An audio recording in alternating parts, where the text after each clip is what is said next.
iria nyingĩ mũno, gũkĩrĩgĩkana nĩkĩ kũragĩthire gatagatĩ gake na Mama Daisy kana mũtumia wake, na ũrĩa maciarĩte ciana na matũranĩtie, tondũ thaa ici Ben Githae nĩakĩonekete gũkorwo ena mũhikia ũngĩ.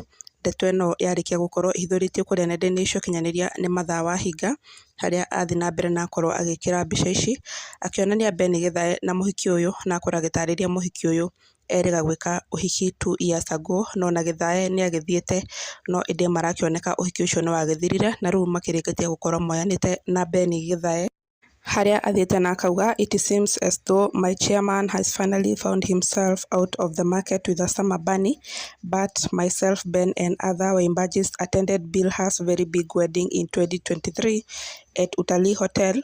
What exactly happened to a 2-year-old marriage, and so far so that almost immediately she has moved on with chairman. You people of God will show us news.